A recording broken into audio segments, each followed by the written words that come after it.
नमस्कार दोस्तों। आज मैं आपको सुनाने जा रही हूँ ससुर की जायदाद पर नजर गड़ाए दामाद को ससुर ने सिखाया ऐसा सबक कि दामाद के होश ठिकाने आ गए। शाम ढलने को थी। अपने घर का दरवाजा खोलकर मीरा घर में दाखिल हुई तो उसके हाथों में शॉपिंग बैग्स की भरमार थी और चेहरे पर ऐसी चमक मानो उसने दुनिया ही जीत ली हो। भीतर ड्राइंग रूम में बैठे उसके पति दीपक ने उसे देखा तो उसकी भौहें तन गई। ये सब क्या है मीरा? आज मैं फिर से शॉपिंग करने चली गई थी। दीपक ने नाराजगी भरे स्वर में पूछा, लेकिन मीरा तो बस अपनी खुशी में ही डूबी हुई थी। उसने बैग्स को टेबल पर रखा और चेहरे पर मुस्कुराहट बिखेरे चहकते हुए बोली, अरे दीपक, तुम सोच भी नहीं सकते। आज तो ऐसी शानदार सेल लगी थी कि क्या बताओ। मुझे पता ही कहाँ था। मैं तो कल किटी पार्टी पर मिसेस मल्होत्रा ने बताया सेल के बारे में। इतनी बढ़िया ड्रेसेस और एक से एक ब्रांड के ब्यूटी प्रोडक्ट्स इतने कम रेट में मिल गई कि मैं खुद को रोक ही नहीं पाई। अभी साड़ी देखो, बस आधे दाम में मिली और ये ब्यूटी प्रोडक्ट्स इतने कमाल के ऑफर्स में थे ना कि मना ही नहीं कर पाई। मीरा की बात सुनकर दीपक ने अपना माथा पकड़ लिया, फिर गरजते हुए बोला, तुम्हारी फिजूल खर्ची कब खत्म होगी? मीरा, पहले भी तुम्हें समझाया था कि इन बेकार की चीजों पर पैसा मत बहाया करो, लेकिन समझती कहाँ हो तुम। अब तो ये तुम्हारा हर बार का काम बन गया है। पति की डांट सुनकर मीरा का उत्साह हल्का पड़ने लगा। उसने धीरे से कहा, पर दीपक, हर पार्टी पर मेरी सहेलियां इतने महंगे कपड़े और ज्वेलरी पहनकर आती हैं। सबकी नजरें बस उन्हीं पर टिकी रहती हैं, उन्हीं की तारीफें होती हैं। मुझे भी संवरने का, सजने का शौक है। डायमंड ज्वेलरी ना सही, कम से कम अपनी पसंद के कपड़े तो खरीद ही सकती हूँ ना। मीरा ने थोड़ी नाराजगी के साथ कहा। उसकी बात सुनकर दीपक का गुस्सा और बढ़ गया। वह गुस्से से बोला, अब सहेलियों की देखा देखी अपने घर बर्बाद कर दोगी? तुम बच्चों की पढ़ाई, घर के खर्चे, ये सब कौन देखेगा? तुम्हें अंदाजा भी है जिस हॉस्टल में बच्चे पढ़ रहे हैं वहां की फीस कितनी बढ़ गई है? तुम्हारी ये फिजूल खर्ची मुझे कंगाल करके छोड़ेगी मीरा। फिर मीरा गुस्से से बोली, तो क्या मैं अपनी पसंद का कुछ भी ना खरीद सकती? अब ये बहस चल ही रही थी कि मीरा का फोन बज उठा। उसने फोन उठाया। दूसरी तरफ उसके पिता राघव जी की आवाज आई, हेलो मीरा बेटी। हाँ पिताजी, कैसे हैं आप? तबीयत तो ठीक रहती है ना? बेटा, तबीयत ठीक कहाँ रहती है। कई दिनों से सोच रहा था कि डॉक्टर को दिखा दूं, लेकिन अकेले जाने की हिम्मत ही नहीं होती। मीरा का दिल धक सा रह गया। उसकी माँ का पिछले साल देहांत हो चुका था। उसका कोई भाई भी नहीं था जो उसके पिता की देखभाल करता। मीरा ने पिता का मुरझाई हुई आवाज सुनी तो उसकी खुशी एक पल में गायब हो गई। उसने कहा, पिताजी, आप चिंता मत कीजिए। आप चाचा जी के बेटे अमित से कहिए ना, वह आपको डॉक्टर के पास ले जाएगा। आखिर अपने ही तो ऐसे समय में साथ खड़े होते हैं। वैसे भी दूर थोड़ी रहते हैं वह, साथ वाला तो घर है। मैं भी उसे फोन कर देती हूँ। राघव जी ने हल्की खांसी के बीच जवाब दिया, बेटी, कैसे बुला तो लेता, लेकिन अब तो अपनी पत्नी और बच्चों के साथ घूमने गया हुआ है। वह यहाँ नहीं है। अब तो समझ नहीं आ रहा कि क्या करूं। ये सुनकर मीरा का दिल बैठ गया। उसने अपने पिता को हौसला देते हुए कहा, आप चिंता ना करें पिताजी, मैं कुछ ना कुछ इंतजाम करती हूँ। आप थोड़ा आराम कीजिए, मैं बाद में बात करती हूँ। फोन रखते ही मीरा के चेहरे पर गंभीरता छा गई। उसने दीपक की ओर देखा और चिंतित स्वर में कहा, सुनिए, पिताजी की तबीयत ठीक नहीं है। चाचा जी के घर पर भी इस समय कोई भी नहीं है जो उन्हें डॉक्टर के पास ले जा सके। इस पर दीपक ने कोई प्रतिक्रिया नहीं दी तो मीरा बोली, लगता है हमें उन्हें यही ले आना चाहिए। गांव में वे बिल्कुल अकेले हैं, उनकी देखभाल करने वाला वहां कोई भी नहीं है। मीरा चिंता में थी। उसकी बात सुनकर दीपक पल भर के लिए चुप रह गया, लेकिन उसके मन में जैसे विचारों की उथल पुथल मच गई। अब एक और खर्चा, उसने सोचा। उसकी आंखों में थोड़ी झुंझलाहट झलक रही थी। वह क्या है ना मीरा, मौसम ही ऐसा चल रहा है, हल्की फुल्की तबीयत खराब होना तो आम बात है। ऊपर से पॉल्यूशन भी कितना बढ़ गया है, खासकर हमारे शहर में। अगर पिताजी यहाँ आएंगे तो उनकी तबीयत और बिगड़ सकती है। और वैसे भी क्या पता उन्हें अच्छा लगे या नहीं। गांव की खुली हवा, अपना माहौल, वहां वे ज्यादा सहज महसूस करते हैं मीरा। क्यों उन्हें बेवजह परेशान करें। मुझे लगता है उनके लिए गांव में रहना ही सही रहेगा। मीरा दीपक की बात सुनकर एकदम चुप हो गई, लेकिन मन में एक बेचैनी थी। पिताजी की तबीयत के बारे में सोच सोचकर वह बार बार परेशान हो रही थी। उसकी ये बेचैनी दीपक से छिपी नहीं रही। थोड़ी देर बाद दीपक बोला, मेरा ऐसा मत सोचना कि मुझे तुम्हारे पिताजी की चिंता नहीं है। मैं समझता हूँ कि तुम उनकी वजह से परेशान, लेकिन बुढ़ापे में तो ये सब चलता ही रहता है। तुम उनसे फोन पर हालचाल पूछती रहना। अगर उनकी तबीयत ज्यादा खराब होने लगे तो तुम्हें कुछ दिनों के लिए उनके पास गांव चली जाना। दीपक की बात सुनकर मीरा ने कहा, शायद तुम ठीक कह रहे हो। शहर के वातावरण में उनकी तबीयत कहीं और ना बिगड़ जाए। जरूरत पड़ेगी तो वहां चलकर उन्हें दवाई दिलवा देंगे। 2 दिन बीत चुके थे। मीरा जब भी अपने पिता का हाल जानने के लिए उन्हें फोन करती तो हर बार उनकी आवाज कमजोर और थकी हुई लगती। तीसरे दिन सुबह सुबह मीरा ने फोन किया, पिताजी आपकी तबीयत कैसी है? अब उसने पूछा तो पिता ने धीरे से कहा, बेटी अभी भी तबीयत वैसी है, दवाई से भी कोई फर्क नहीं पड़ा। सोच रहा हूं किसी दूसरी डॉक्टर को दिखा दो, लेकिन अकेले जाना मुश्किल हो रहा है। अगर तुम दोनों आ जाते तो अच्छा होता। यह सुनकर मीरा का दिल भर आया। उसने पिता को ढाढ़स देते हुए कहा, आप चिंता ना करें पिताजी, मैं बात करती हूँ और कुछ इंतजाम करती हूँ। फोन रखने के बाद मीरा सीधा दीपक के पास गई। दीपक, पिताजी की तबीयत में कोई सुधार नहीं है। उन्होंने कहा है कि हम गांव आए और उन्हें डॉक्टर के पास ले जाएं। मुझे लगता है मैं जाना चाहिए अब। दीपक सोच में पड़ गया, लेकिन उसके चेहरे पर झुंझलाहट साफ झलक रही थी। मीरा, मैं समझता हूँ कि तुम्हें उनकी फिक्र है, लेकिन फिलहाल मेरे लिए वहां जाना मुमकिन नहीं है। ऑफिस का काम बहुत ज्यादा है। उनसे कहो कि किसी अच्छे डॉक्टर से सलाह लेकर दवाई ले ली। गांव में भी अच्छे डॉक्टर मिल जाते हैं, उन्हें वहीं इलाज करवाने दो।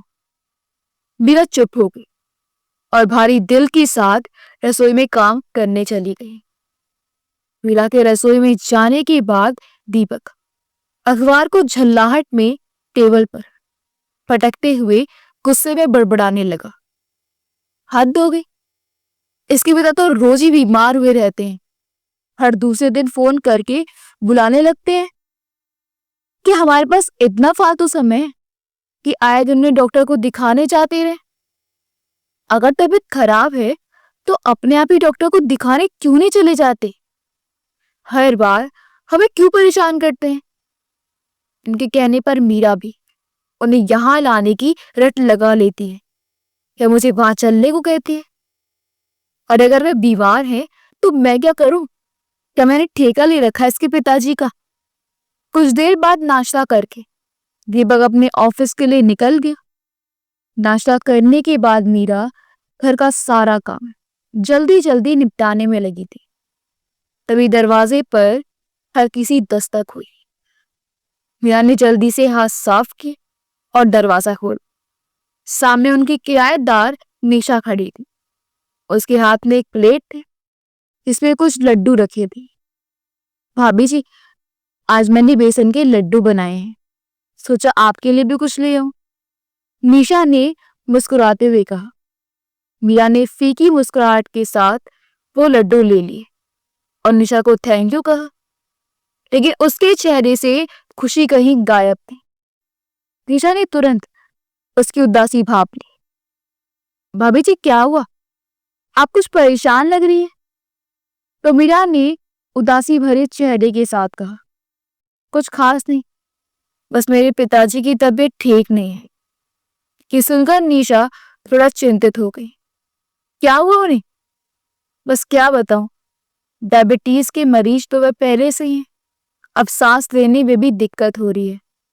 मैंने दीपक से कहा था कि चलकर उन्हें डॉक्टर को दिखा लाते हैं, लेकिन उनके पास समय ही कहाँ है। ये सुनकर निशा ने सहानुभूति से मीरा की ओर देखा। भाभी, फिर तो आपको बहुत चिंता हो रही होगी। उसी समय निशा का पति सुमित बाजार से लौट आया। उसे देखते ही निशा बोली, अरे सुमित, आप सही समय पर आ गए। देखिए ना, भाभी जी कितनी परेशान है। इनके पिताजी की तबीयत ठीक नहीं है और दीपक भाई साहब के पास समय नहीं है उनके पास जाने का। सुमित ने बात सुनी और तुरंत बोला, अरे तो उसमें क्या परेशानी है? निशा, तुम भाभी जी के साथ चली जाओ, मैं आप दोनों को गाड़ी से छोड़ देता हूं। मीरा ये सुनकर थोड़ा चौंकी। उसने झिझकते हुए कहा, अरे नहीं नहीं नहीं, इतनी तकलीफ मत कीजिए। तो सुमित ने मुस्कुराते हुए कहा, भाभी जी, इसमें तकलीफ की क्या बात है? अंकल वहां परेशान हो रहे होंगे, उनकी तबीयत खराब है, तो आपको उन्हें डॉक्टर के पास ले जाना चाहिए। और फिर हम तो एक ही परिवार की तरह हैं। अगर हम एक दूसरे के काम नहीं आएंगे तो और कौन आएगा? निशा ने भी बड़े स्नेह के साथ कहा, हाँ भाभी जी, आप परेशान मत होइए, मैं आपके साथ चलूंगी। सुमित हम दोनों को छोड़ देंगे। मीरा ने उनकी बात सुनकर दिल ही दिल में राहत महसूस की। सुमित ने तुरंत अपनी कार की चाबी उठाई और कहा, तो चलिए भाभी जी, अभी निकलते हैं, देर करना ठीक नहीं होगा। मीरा ने निशा और सुमित का आभार जताते हुए अपना दुपट्टा उठाया और उनके साथ जाने के लिए तैयार हो गई। कभी कभी मदद वहां से मिलती है जहां से आप उम्मीद भी नहीं करते।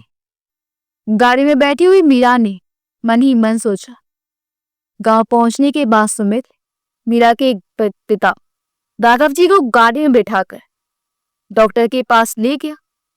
तो डॉक्टर ने टेस्ट करने के बाद कहा, इनका शुगर लेवल बढ़ा हुआ है और फेफड़ों में संक्रमण का असर दिख रहा है। मैं कुछ दवाइयां लिख देता हूँ, ये जल्दी ठीक हो जाएंगी। अस्पताल से वापस आने के बाद मीरा 2 दिन के लिए अपने पिता के पास ही रुक गई। भाभी जी, अगर किसी और चीज की जरूरत हो तो मुझे तुरंत बताइए, कभी भी कॉल कर लीजिएगा। इतना कहकर सुमित और निशा घर वापस लौट आए। तीसरे दिन मीरा गांव से लौटकर घर आई तो शाम के 7 बज रहे थे। थकी हुई सी वह अंदर आते ही सोफे पर बैठ गई। दीपक ड्राइंग रूम में टीवी देख रहा था। उसे देखते ही उसने औपचारिकता से पूछा, तो पिताजी की तबीयत कैसी है? मीरा ने पानी का गिलास उठाते हुए जवाब दिया, अब ठीक है, उनका शुगर लेवल ज्यादा हो गया था। खाने में परहेज भी तो नहीं करते हैं ना।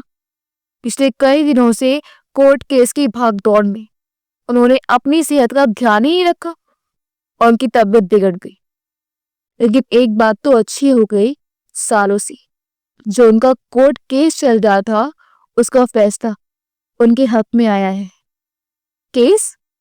कौन सा केस? दीपक ने तुरंत चौंकते हुए पूछा। तो मीरा ने कहा, अरे भाई, उनकी जमीन का केस याद है, जो पिछले कई सालों से चल रहा था। आखिरकार उन्होंने वह केस जीत ही लिया। दीपक के हाथ से चाय का कप लगभग गिरने ही वाला था। उसकी आंखें चौड़ी हो गई।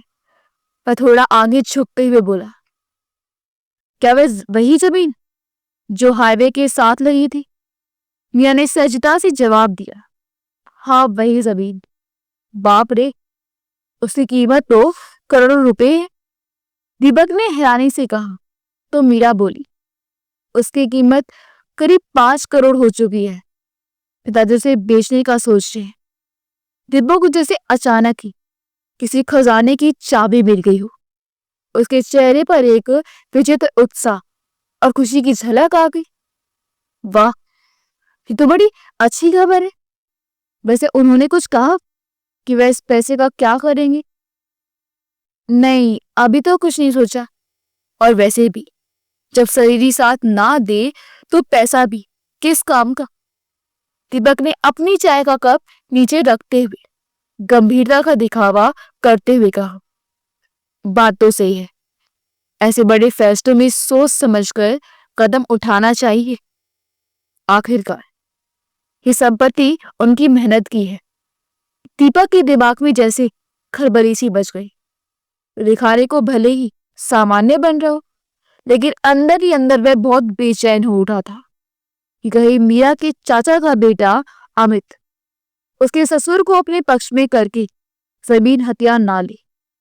आखिरकार मेरी पत्नी मीरा अपने पिता की इकलौती बेटी है और उस जमीन पर हमारा ही हक बनता है। मन ही मन वह सोचता जा रहा था। रात को जब मीरा रसोई का काम निपटाकर कमरे में आई तो दीपक लैपटॉप लिए बैठा था। मीरा ने देखा उसका ध्यान स्क्रीन पर नहीं था। बिस्तर पर बैठकर मीरा तकिया ठीक करते हुए बोली, किन विचारों में खोए हैं? लैपटॉप का काम हो गया तो उसे बंद करके सो जाइए ना। फिर दीपक बोला, मीरा, तुम्हारे पिताजी की तबीयत सही नहीं है क्या? तुम्हें नहीं लगता कि अब उन्हें अकेले वहां छोड़ना ठीक नहीं होगा? आखिरकार वे हमारे बड़े हैं। हमारा फर्ज बनता है उनका ख्याल रखना। मैंने तो आपसे पहले भी कहा था कि चलकर उनसे मिल लाते हैं, पर आपको ऑफिस के काम ज्यादा जरूरी लगते थे। अरे मीरा, मुझे कहाँ पता था कि उनकी हालत इतनी ज्यादा खराब है। अब तुमने आकर बताया तो अब सोचता हूँ कि उन्हें यही ले आते। हमारे साथ रहेंगे तो हम उनकी अच्छी देखभाल कर पाएंगे। दीपक की बात सुनकर मीरा संयम में पड़ गई। फिर बोली, अरे लेकिन आपने ही कहा था कि गांव का माहौल उनके लिए बेहतर है। वैसे तो आपकी बात ठीक थी। हमारे शहर में तो प्रदूषण भी इतना है कि अच्छा भला इंसान भी बीमार हो जाए, और फिर उनका दिल भी यही लगेगा या नहीं कौन जाने। 2-3 दिन के बाद अमृत तो अपने घर पहुंच ही जाएगा। फिर वह लोग उनका ध्यान रख ही लेंगे। अरे तुम भी ना मीरा, आजकल हर कोई अपने काम में व्यस्त है। अगर उनकी तबीयत बिगड़ गई तो कौन जिम्मेदार होगा? हम क्यों दूसरों पर निर्भर रहे? मैं कहता हूं उन्हें यही ले आते हैं। मीरा को दीपक की बात में थोड़ा दम लगा। वह सोचने पड़ गई। बात तो आप ठीक कह रहे हैं। यहाँ रहेंगे, तुम्हारी नजरों के सामने रहेंगे और हम हर तरह से उनका ख्याल रख पाएंगे। हाँ मीरा, कल तुम उन्हें फोन करके बता देना कि हम इस रविवार को उन्हें लेने आ रहे हैं। अगले दिन सुबह जब मीरा की आंख खुली तो उसने देखा कि दीपक पहले से ही तैयार होकर बैठा था। ये देखकर मीरा चौंक गई। उसने उठते ही पूछा, अरे और फिर जल्दी जाना है क्या? इतनी सुबह सुबह तैयार हो गई? नहीं मीरा, आज ऑफिस नहीं जाऊंगा, मैंने छुट्टी ले ली है। मीरा और भी हैरान हो गई। छुट्टी? क्यों? क्या कोई खास बात है? हाँ मीरा, हम आज ही गाँव जा रहे हैं पिताजी को लेने। लेकिन दीपक, हमने तो रविवार को जाने का सोचा था, आज अचानक से। तो दीपक बोला, हाँ, जितनी जल्दी उतना बेहतर। उनकी सेहत का सवाल है और इस मामले में मैं किसी तरह की देरी या लापरवाही नहीं कर सकता हूँ। और मेरा तुम्हारे चाचा का बेटा अमित कितना चालबाज है, क्या तुम नहीं जानती? तुम्हारे पिता के पास जो जमीन है उन्हें भैला फुसलाकर बड़ी आसानी से अपने कब्जे में ले लेगा वो, और हम यहाँ हाथ मलते रह जाएंगे। उन्हें यहाँ ले आएंगे तो एक पंथ दो काज हो जाएंगे। ये बात सुनकर मीरा कुछ सोचते हुए बोली, हाँ, बात तो ठीक है, अमित पर विश्वास तो नहीं किया जा सकता। तो मीरा, तुम अभी उन्हें फोन करो और उन्हें बता दो कि हम आज ही आ रहे हैं। मीरा ने अपने पिताजी को फोन लगाया तो उसकी बात सुनकर पिताजी बोले, लेकिन बेटी, वहां क्यों आना? मेरी तबीयत अब बेहतर है, मैं यहीं ठीक हूँ। मीरा परेशान होकर बोली, पिताजी, आप समझ क्यों नहीं रहे? शहर में आपके साथ रहने से हम आपकी बेहतर देखभाल कर पाएंगे। उसी समय दीपक ने फोन मीरा के हाथ से ले लिया और बड़े अधिकार के साथ बोला, पिताजी, अब मैं आपकी कोई दलील नहीं सुनूंगा। अब आपकी सेहत हमारे लिए सबसे जरूरी है। आज हम आपको लेने आ रहे हैं, ये फैसला हो चुका है। पिताजी हल्की मुस्कुराहट के साथ बोले, अरे बेटा, कितना ख्याल रखते हो तुम मेरा, लेकिन मुझे सच में यही सुकून मिलता है। यहाँ की मिट्टी, यहाँ का माहौल, सब कुछ यहाँ अपना सा लगता है। दीपक भावुक अंदाज में बोला, लेकिन पिताजी, आप नहीं जानते क्या मीरा और मुझे आपकी कितनी चिंता है। आप सामने रहेंगे तो हमारे दिल को संतुष्टि मिलेगी। मीरा आपकी इकलौती बेटी, इसलिए आपका ध्यान रखना हमारी जिम्मेदारी है।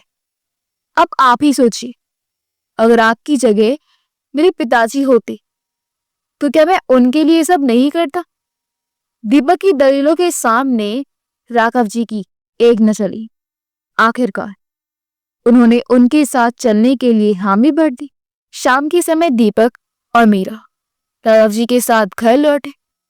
दीपक ने गाड़ी रोककर कहा, मीरा, तुम गेट खोलो, मैं पिताजी को गाड़ी से बाहर निकलने में मदद करता हूँ। गाड़ी से निकलकर मीरा ने डोरबेल बजाए तो उनकी किराएदार निशा की आवाज आई, भाभी, बस आई। इतने में दीपक ने राघव जी का हाथ थामे गाड़ी से बाहर निकलने में मदद की। निशा ने जल्दी से गेट खोला और मीरा के पिता को देखकर तुरंत हालचाल पूछा। फिर मीरा से बोली, ये तो बहुत अच्छा किया आपने भाभी जी, जो अंकल जी को यहाँ ले आए। राघव जी के आने के बाद घर का माहौल खुशनुमा था। मीरा सुबह सुबह उनके लिए नाश्ता बनाती और दीपक शाम को ऑफिस से लौटकर उनके साथ बैठकर बातें करता। राघव जी वहां आकर खुश थे। एक शाम जब सब लोग चाय पी रहे थे तो दीपक मुद्दे की बात पर आया। उसने चाय की चुस्की लेते हुए कहा, पिताजी, सच कहूं तो यहाँ पे आ जाने से बाद घर में एक अलग ही रौनक आ रही है। ईश्वर का दिया सब कुछ है। घर में बड़े बुजुर्गों की कमी थी, कमी पूरी हो गई। बस एक ही बात है जो कभी कभी परेशान करती है। राघव जी ने चौंक कर पूछा, क्या बात है बेटा, सब ठीक तो है? हाँ पिताजी, लेकिन ये घर आजकल के जमाने में थोड़ा पुराना सा लगता है। बच्चों के दोस्त जब यहाँ आते हैं तो बच्चों को उन्हें इस घर में लेकर आने में भी शर्म महसूस होती है। राघव जी ने हैरानी से पूछा, ऐसा क्यों बेटा? घर तो अच्छा है। बस पिताजी, उनके दोस्तों के घर बड़े और मॉडर्न है, तो तुलना करते हुए उन्हें ये घर थोड़ा साधारण लगता है। अगर घर किसी पोश इलाके में होता और थोड़ा आधुनिक तरीके का बना होता तो बात ही कुछ और होती। आज के समय में तो प्रॉपर्टी की कीमतें आसमान छूती जा रही है। अगर हमें अच्छी सोसाइटी में एक बड़ा घर लेना हो तो अच्छी खासी रकम चाहिए होगी। राघव जी ने उसकी बात सुनकर सिर हिलाया और बोले, हाँ बेटा, तुम्हारी बात सही है। आजकल एक एक चीज का खर्चा बढ़ गया है। यही तो बात है पिताजी। और अगर नया घर लेते भी हैं तो घर भी अच्छा खासा बड़ा होना चाहिए। अब बच्चे भी बड़े हो रहे, उन्हें भी अपने लिए अलग कमरे चाहिए होंगे। सब कुछ कैसा होगा समझ नहीं आता। राघव जी दीपक की बात सुनकर गहरी सोच में पड़ गई। उन्होंने चाय का कप टेबल पर रखते हुए कहा, तो बेटा, इसमें चिंता वाली क्या बात है? जो भी मदद चाहिए तो मुझे बताओ। ये बात सुनते दीपक की आंखों में चमक आ गई, लेकिन अपनी भावनाओं पर काबू रखते हुए वो मायूसी भरे स्वर में बोला, पिताजी, इतना आसान नहीं है ये बात। करोड़ों का मामला है। बेटा, तू क्यों परेशान हो रहे हो? मेरे पास जो कुछ है आखिर तुम्हारा ही तो है। गांव की जमीन बेचने के बाद मुझे जितना भी पैसा मिलेगा वह सब तुम्हारे और मीरा के लिए ही है। उस जमीन को बेचने पर लगा देते हैं। ये सुनकर दीपक ने अपनी खुशी छिपाते हुए मीरा की ओर देखकर बोला, पिताजी, अगर आप ऐसा कह रहे हैं तो हम जल्दी किसी अच्छी सोसाइटी में एक अच्छा घर देखना शुरू कर देते हैं। अगले ही दिन से दीपक और मीरा ने शहर की बड़ी बड़ी सोसाइटी में नए घर देखने की कवायद शुरू कर दी। वे बड़े बड़े फ्लैट्स और आलीशान घर देखने आए। आखिरकार उन्हें एक बड़ा आलीशान मकान पसंद आ गया।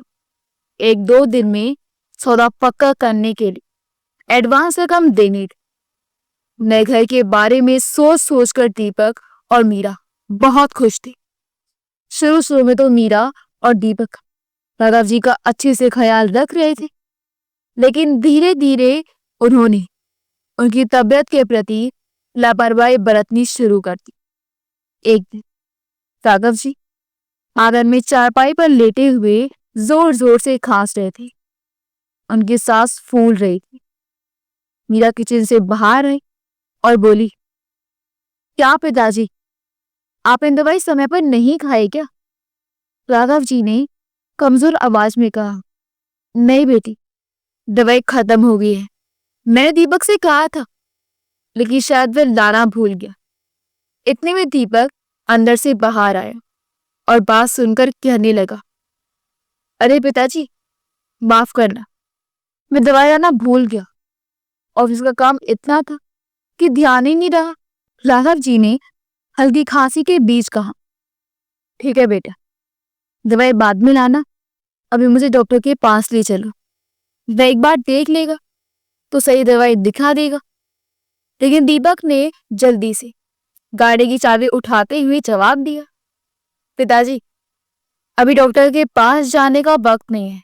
मैं बैंक जाना है। नए मकान की डील पक्की करने के लिए जो एडवांस रकम देनी है उसके लिए एफडी तुड़वानी पड़ेगी। आप चिंता मत करो, शाम तक मैं दवाई ला दूंगा।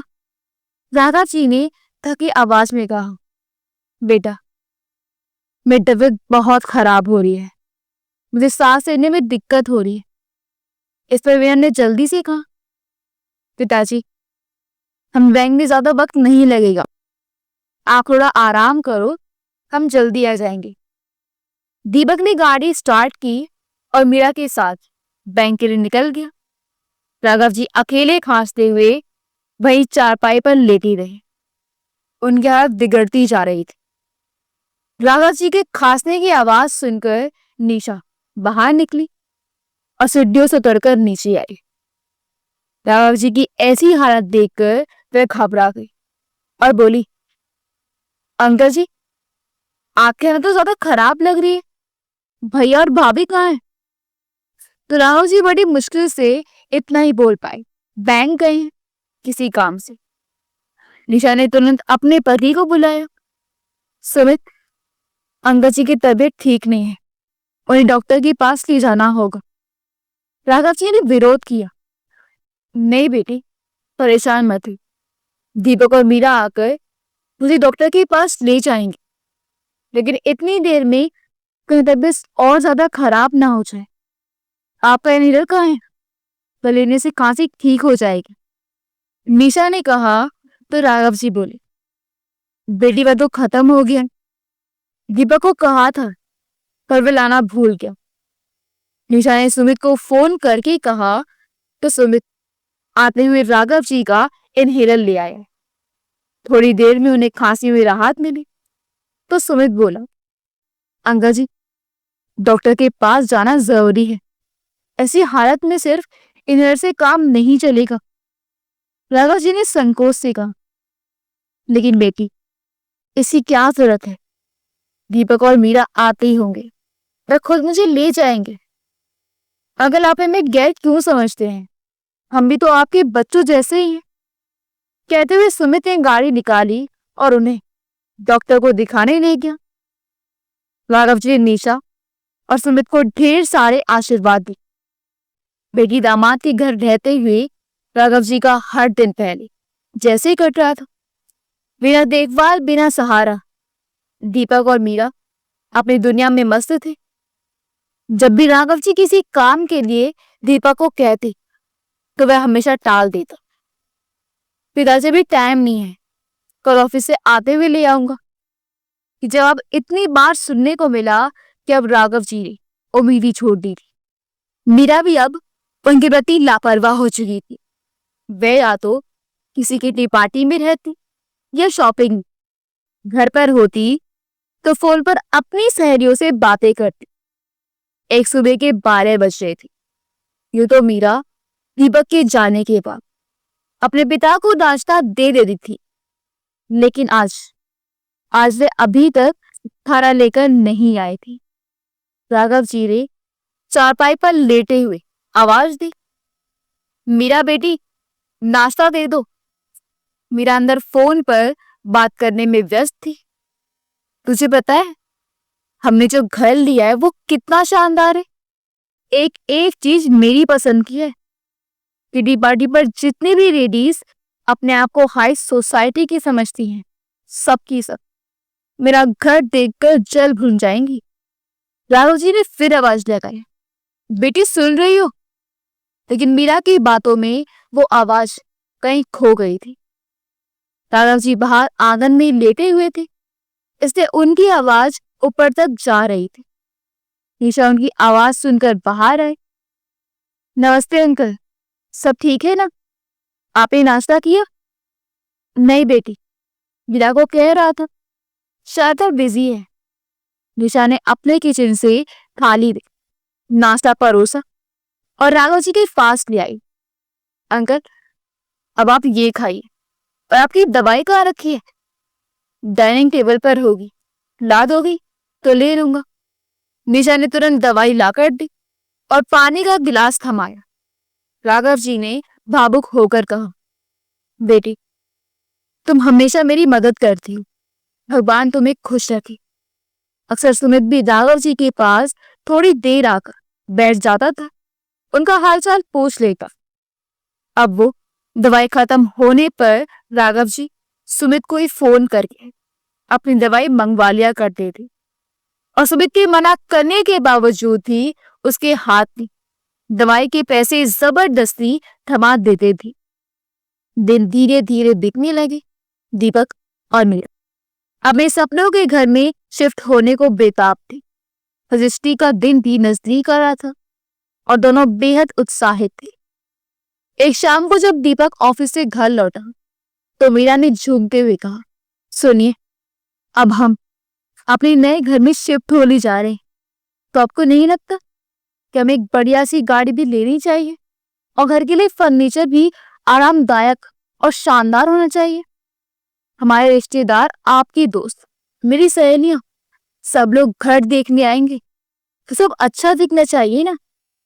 तो दीपक ने मुस्कुराते हुए कहा, ये बात तो है मेरा, तो तुम्हारे पिताजी को जो 5 करोड़ रुपए मिलने वाले हैं उनमें से हम तो सिर्फ 1 करोड़ का खरीद रहे हैं, बाकी पैसे तो अब भी बच रहे हैं।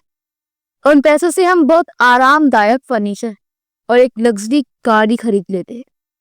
बिया ने खुशी खुशी हामी भरी। वैसे भी पिताजी इस उम्र में करेंगे क्या इतने पैसों का? और क्या, उन्हें तो बस घर में आराम करना है, हम सब संभाल लेंगे। वही 1-2 दिन से राघव जी के मन में एक अजीब सी बेचैनी थी। उनका दिल भारी महसूस हो रहा था, सांस लेने में दिक्कत हो रही थी। आखिरकार वो दिन भी आ गया जब उनकी जमीन की रजिस्ट्री का काम होना था।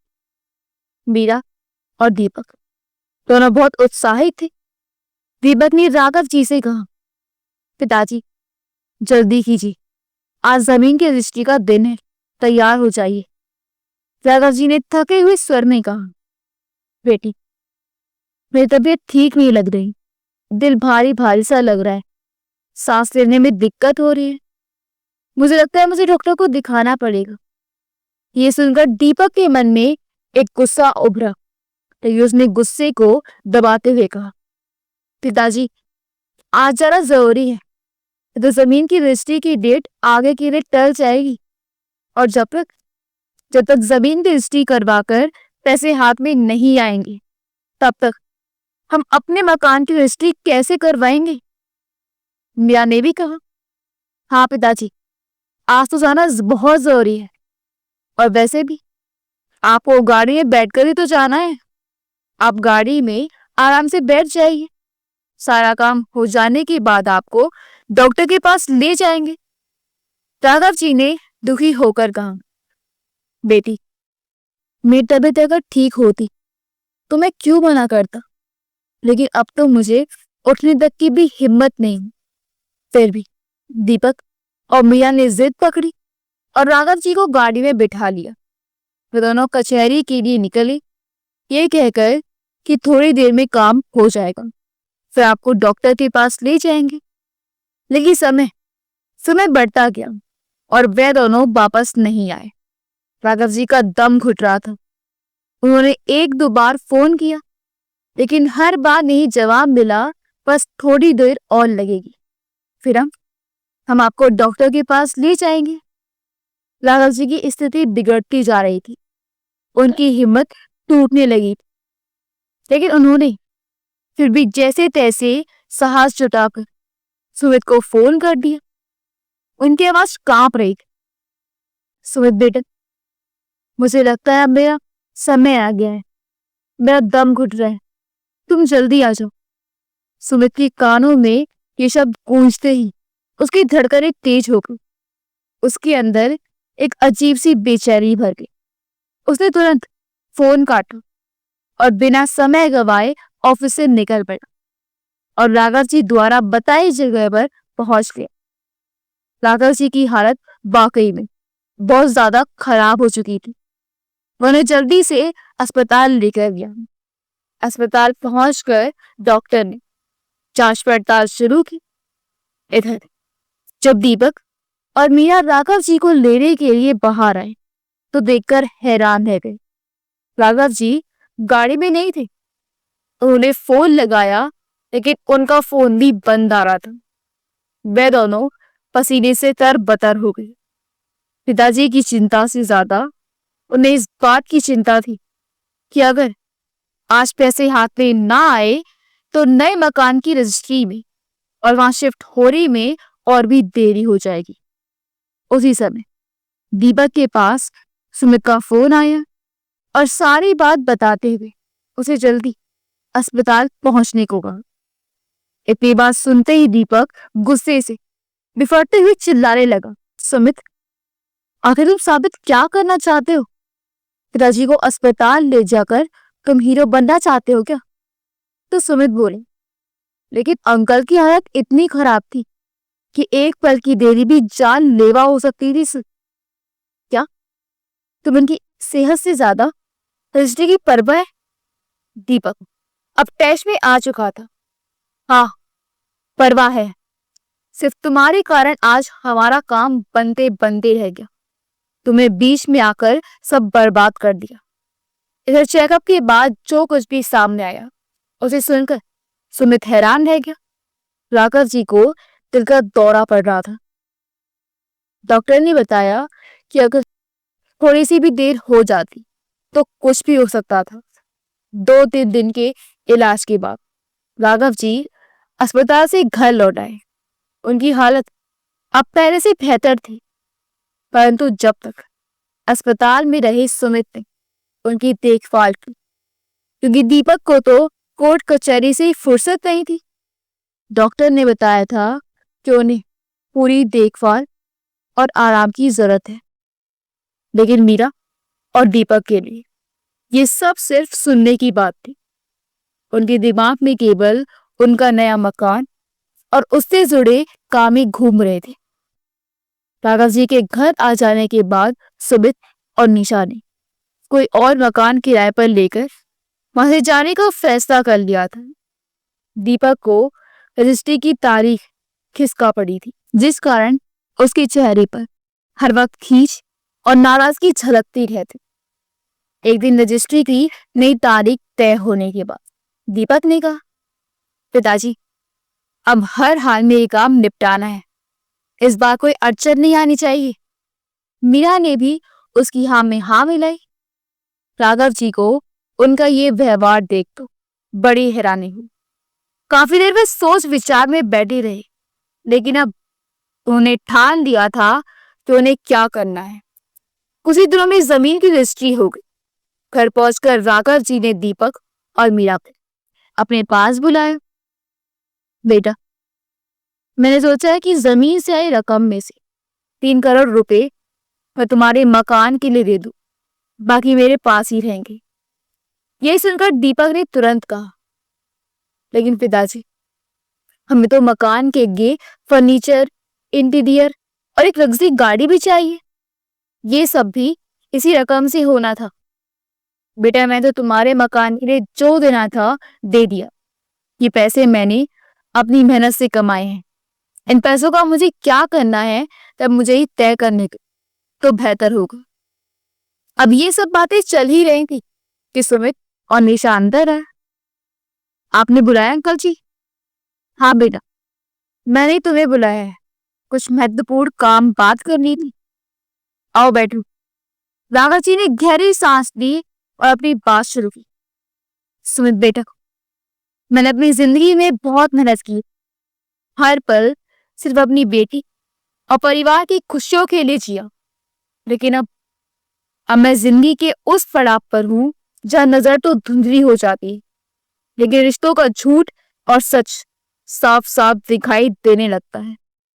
मैंने अपनी जमीन बेचकर जो 5 करोड़ रुपए कमाए हैं, उनमें से 3 करोड़ मैंने मीरा और दीपक के मकान के लिए दे दी। बाकी के 2 करोड़ के लिए मैंने फैसला कर लिया है, और ये फैसला अंतिम है। ये सुनकर दीपक बेचैन हो उठा। उसने जल्दी से कहा, पिताजी लेकिन वह पैसे तो हमारे भविष्य के लिए हैं। अभी बहुत से काम बाकी हैं मकान के लिए। तभी राघव जी ने हाथ उठाकर उसकी बात काटते हुए कहा, दीपक, मैं तुम्हारी जरूरतों को जानता हूं, साथ ही तुम्हारी नीयत को भी, लेकिन मुझसे जितना बन पाया मैंने अब कर दिया। अब बाकी के पैसों को मैं अपने पास रखूंगा।